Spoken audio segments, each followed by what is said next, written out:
Hey, how's it going, guys? Welcome back to the channel. We're going to be checking out a really interesting looking video called Are We Living Through the End of an Empire? And this right here is what the thumbnail looks like. So a crumbling Statue of Liberty. Yeah. So anyways, the original channel is called Second Thought. There will be a link to the original video in the description section down below. Now, this is going to be an interesting video because empires only last so long, right? Like the Roman Empire, the Mayan Empire, they only last so long and then they just kind of crumble. So are we living through the end of an empire? Right? We're going to find out. Yeah, let's check it out, guys. This episode and others like it are brought to you by the generous support of my patrons on Patreon. Every video Throughout the well-worn pages of history, empires have risen, grown to prominence, and collapsed into the mist of time. Yep. The Roman Empire, stretching from the sweltering sands of Africa to the murky woods of northern England. The British Empire and her dominance of the Seven Seas. Now, the British Empire is still going pretty strong today, but they don't dominate the sea anymore. But the empire is still pretty empire-ish, I would say. Radio Shack. All of these and more have Radio Shack become the stuff of legend, each with their own stories of success, expansion, and ultimately collapse, unable to bear the weight of their inherent contradictions. But are all empires destined to meet this fate? And the question on everyone's mind, probably because it's the title of this video, are we living through the end of an empire? Perhaps. In this episode, we'll take a look at the precarious position of the United States and consider some historic parallels to assess whether the US is really in decline. It is. I think it is. All right, here we go. I'm ready. Nope, that's terrible. All right, I'm ready. Rome. Or are we doing this as 2 takes? Okay, here we go. I'm ready. Rome. The empire all other empires aspire to be. From their breathtaking architecture, to their lavish feasts, to their penchant for feeding people they don't like to wild animals, Rome is truly the shining example of what other nations can only hope to accomplish. We can't really talk about empires or empires in decline without talking about the Roman one. And True. It just so happens that Americans, from politicians to far-right history YouTubers, love to compare the US to Rome. So, is there something to this comparison? Is the US the new Rome? In a lovely bit of cosmic irony, the first book of Edward Gibbon's ambitious 6-volume work, The History of the Decline and Fall of the Roman Empire, was published in 1776, on the eve of the birth of a new empire, one that would go on to become arguably the most powerful in history. Is it, though? I feel like the Roman Empire was probably more powerful back then, like the Holy Roman Empire. I don't know. It's debatable, I'm sure. In some ways, the United States and the Roman Empire do have a lot in common. Behold, dear Petronius, my new Rome. An insatiable desire for expansion, extreme inequality, a globe-spanning network of influence, a penchant for chattel slavery, military dominance, and decadent displays of wealth. There have been countless books, essays, political diatribes, and social media posts earnestly comparing the United States to Rome, and often for good reason. Both empires were bogged down in endless wars, both displayed a shocking level of wealth inequality, both suffered economic crises that commentators in both eras were certain would spell the final end of the golden age of civilization. And if we're being honest, both had about the same response to disease outbreaks, which is to say those in power let a whole lot of people die and isolated themselves as best they could. But we should also note that a lot of the people making these comparisons are only doing it because they have this weird thing about mythologizing the United States. It's a very young country, comparatively speaking, so what better way to afford it a little extra grandeur than giving ourselves the title of the New Rome, the shining city on a hill, the glorious republic that commands the world itself. I think we just stick our nose in other people's business where it don't belong sometimes, or where it's not wanted. I don't think we actually command the world. They think the government people think they command the world, but the world don't listen. That fits very nicely into the whole manifest destiny, American exceptionalism thing. We'll get back to that towards the end of the video. But first, we need to address what the end of an empire actually looks like. I'm sure you've heard the phrase, the fall of Rome. Yeah. Despite the popularity of the phrase, most academics have moved on from the term fall when talking about the Roman Empire. The consensus now is that it wasn't any single inflection point that triggered a dramatic collapse, but an agonizing, generations-long slide into a decreased standing in the world. Yeah, it's not just going to, poof overnight, out of existence. So it definitely was a gradual thing. And I'm pretty sure the American, the United States is also suffering a gradual decline as well. There wasn't one single point where we could say Rome was an empire yesterday and today it's a failed project. Exactly. The real world doesn't work like that. Nope. There were certainly some instances one could point to as chapter markers near the end of the story. For example, around the year 476, there wasn't really an emperor claiming the vast swaths of land the empire had once held with an iron fist. But if we're looking for a Marvel-esque announcement that Rome has fallen, we're not gonna find one. What we can trace, and it's easier to do so in retrospect, is a series of minor failures that go unaddressed. Crumbling infrastructure due to lack of investment, rampant corruption, severe inequality, dwindling trust in institutions or leadership, humiliating military defeat, or Is he talking about America too, or is this just Rome? Because America checks all those things off the list there. endless conflict sapping resources. These all add up to a very real challenge to the structure of an empire. To take the Roman example, the city of Rome itself had been sacked multiple times, but what really did the city in was when the supply chain failed. State-subsidized grain shipments on state-subsidized ships tied up at state-subsidized docks. Eventually, as the state was less able or willing to maintain these mundane but crucial projects, things sort of just fell apart over time. It's never one big collapse, it's death by 1,000 cuts. Countless seemingly insignificant failures that together add up to an inability to function. A useful way to think about this can be found in Isaac Asimov's Foundation trilogy, which is now actually a really good show if you're into sci-fi. Much like Harry Seldon prophesied a series of crises along the path of the Empire's long and painful collapse, so too can we take a step back and see a handful of big red dots on the timeline of American decline. I don't want to spoil the show, but suffice it to say that it has a really good understanding of the scale we're talking about when looking at the process of decline. It's not a quick and dramatic collapse. Right. These things take decades or even centuries, but the cracks are already there. And every once in a while, a pillar buckles. The Great Depression, the Red Scares and McCarthyist pogroms, 9/11, the 2008 financial crash and Great Recession, COVID, and now the handful of crises that have been simmering for decades and are coming to a head. The climate crisis and the collapse of US imperial control of the periphery. We're losing ground economically, militarily, and geopolitically to China. The US regime's steadfast support for the genocide of the Palestinian people has ensured no country in the third world will ever believe our rhetoric about self-determination and freedom again. Just like that, an entire generation of Americans disabused of the myth that we're the good guys. We're not the good guys. It's not the greatest nation in the world like they brainwash us to believe.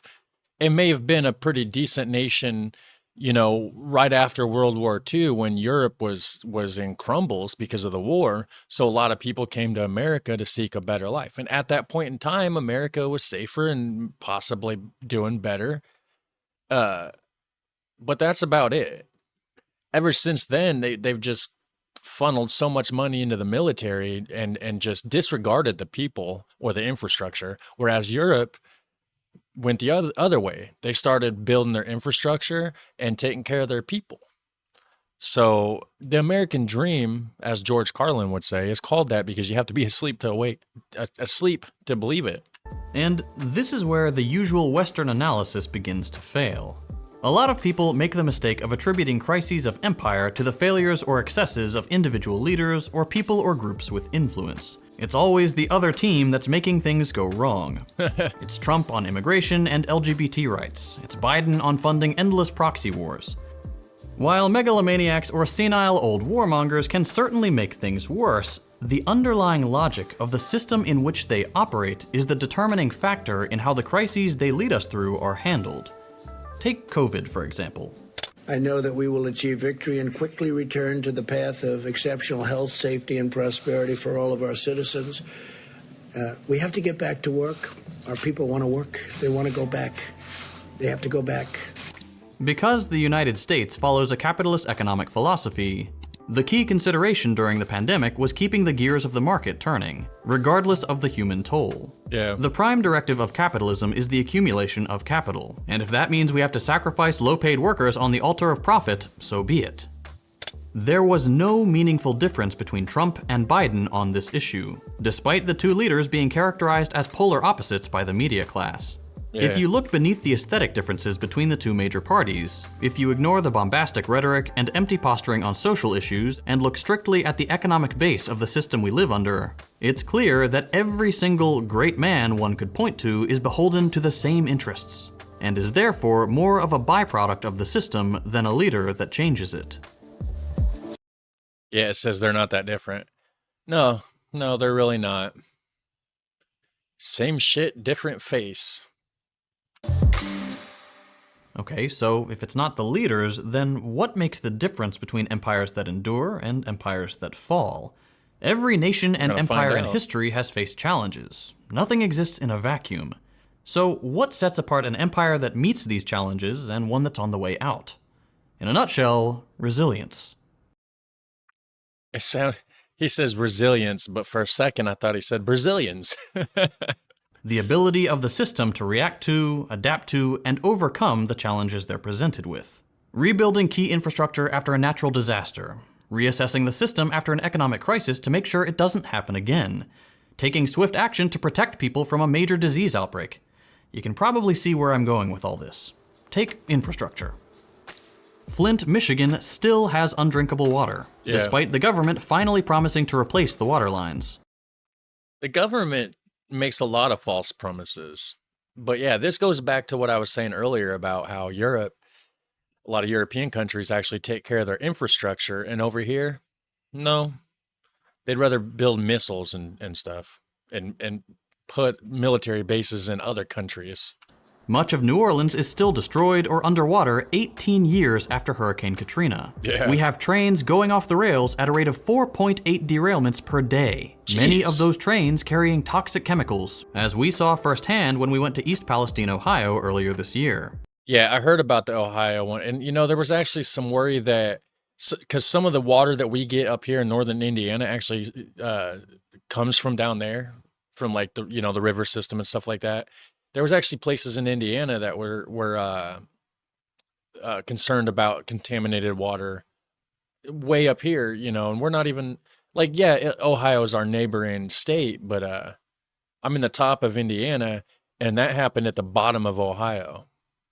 The United States is notorious for letting its infrastructure fail and never repairing it. Yeah. When it comes to economic disasters, things aren't any better. In the wake of the 07-08 financial crash and the recession that followed, nearly 10 million Americans lost their homes. Those homes were snatched up by institutional investors like BlackRock, and most of them are still held hostage on the rental market today. Did the government do anything about the conditions that led up to this crisis? Not really. Nope. They gave a couple people a slap on the wrist, but the vast majority of the criminal executives that profited from the real estate bubble and swindled the American people got off scot-free. And now, experts are saying it kinda looks like there's another bubble brewing. Most Americans are worse off now than they were in 2007. Jeez. Yeah, well, I know I am. Life ain't easy sometimes, guys. It's not all fun and games, and it's not like what you see in the movies of America. There's a huge inequality. The gap between the wealthy and the poor is getting bigger and bigger and bigger. I tell you what, the poor is getting poorer, the rich is getting richer. They say that the top 10% of like the wealthy people, top 10% holds 90% of the money.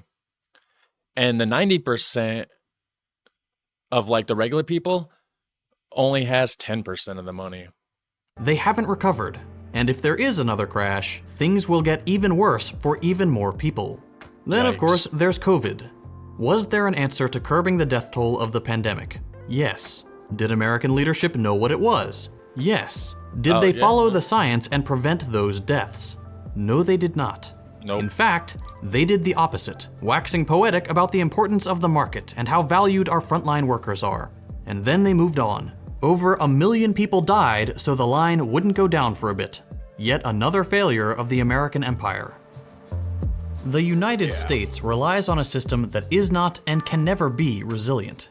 Capitalism demands running the leanest operation possible. No safety nets, no guardrails. Everything delivered at the last possible moment in the bare minimum amount. Yeah, it sounds like the way they do it. He ain't lying. Corners cut at all levels of enterprise. When all the reasonable cuts have been made, then they come for the nickels and dimes. Don't take my nickels and dimes, that's all I got left. That means stripping benefits. No more pensions, no more healthcare, no more vacation time or parental leave. It means moving from employment to gig work, full-time hours to piecemeal contracts. And all of this is just on the domestic front. Those in power don't care if they have a pissed-off workforce. They know we have to accept whatever job we can get or we starve. Pretty much, that's how it goes. It kind of sucks. It's like you don't really have a choice but to go with it. But it's like, and everybody's like, oh well, if you don't like it, just vote for the other guy. It doesn't matter who you vote for. It really doesn't. First of all, I feel like it's rigged. I don't feel like it's actually a fair voting system. I'm pretty sure they already know who's going to be president before they're president. And second of all, even if it's not rigged and it's a legit voting system, it don't matter because the other guy ain't going to do no better anyways. They never have and they never will. There's no choice there. What they do care about is maintaining their geopolitical interest abroad. But once again, because of the logic of capitalism, the empire's grip is slipping. When we're the only game in town, we can give developing countries loans with obscenely exploitative conditions. We can force them to privatize, to sell off their industry to American investors, to buy back the goods that their own resources produced at exorbitant rates. Yeah, that's the crazy part. Of course, the rest of the world hates us. But we don't care. We're the dominant world power. I care. I don't want to be hated. And I don't know are we the dominant world power or we just have a lot more influence because of Hollywood and media? I don't know. I'm not a hugely political person though, so I don't really have a whole lot of input on that side of things. So in our arrogance, we outsource all our manufacturing to China to cut costs. Meanwhile, China has been taking the long view, thinking 5 years ahead, 10 years ahead, following common sense development plans, raising the standard of living of their people, building high-tech, modern cities that blow our infrastructure and productive capacity out of the water. And that's just beautiful looking. I mean, look at those lights and everything. I know it's not the topic of the video, but I just had to comment on that because that's amazing looking. Wonder what city that is. Is that Shanghai or something, or Hong Kong? Well, I don't know. Hong Kong's not in China, is it? Isn't that a separate kind of region? I don't know. I probably sound like an idiot. I'm gonna shut up.